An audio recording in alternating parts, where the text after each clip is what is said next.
Now that our molding is cut and refined, we're ready to join the pieces to make a frame. The model F300-1 studio joiner is the economical solution for precisely driving V-nails into molding corners to securely join them together. Simple and easy to use, this complete system produces strong, tight corners for high-quality professional results.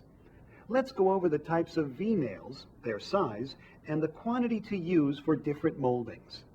There are two types of V-nails, hard and soft. What's the difference between a hard and soft V-nail? The difference is that soft V-nails have a sharpened edge that cuts its way into the softer woods upon insertion. The hard V-nails have a tempered, blunt edge that forces its way into the harder woods upon insertion. It's important to use the proper V-nail according to the wood type you are using. A soft V-nail can possibly split hardwood, and a hardwood V-nail is not recommended for softer woods. Also, be sure to choose a V-nail that is at least 1/2 the molding thickness. Be sure to use at least 2 V-nails per joint.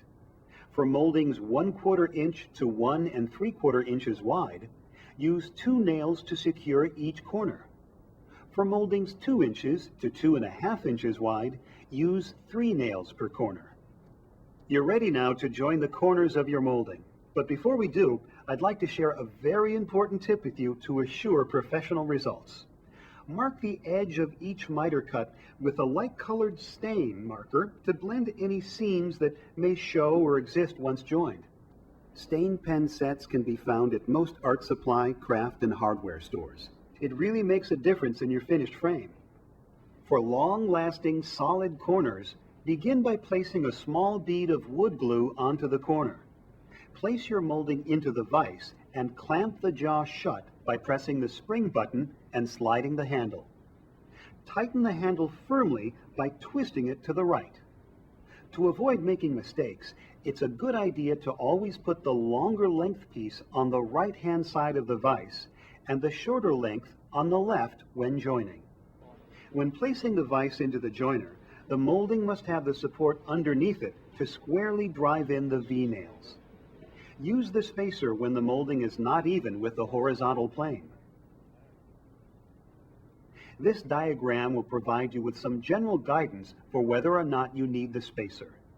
If the spacer is needed, place the spacer between the clamped molding and the baseboard with the rubber edges facing up.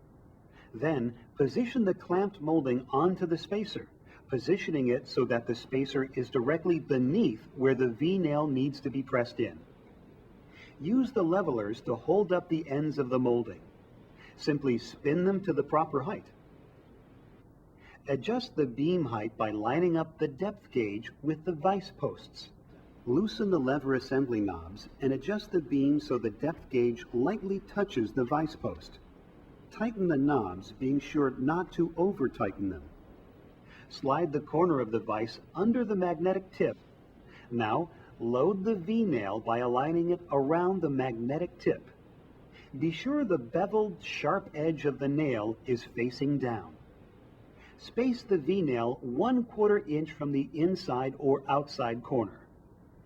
Using the lever, press the V-nail down flush into the corner.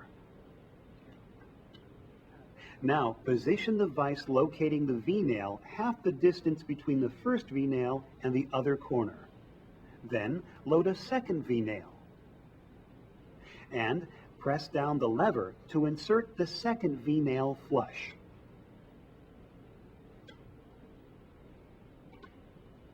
To release the molding from the vise, simply press the spring-loaded quick release button on the vise.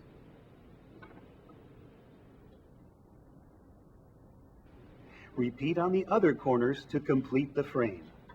For best results, join opposite corners first, then join the halves to complete the frame.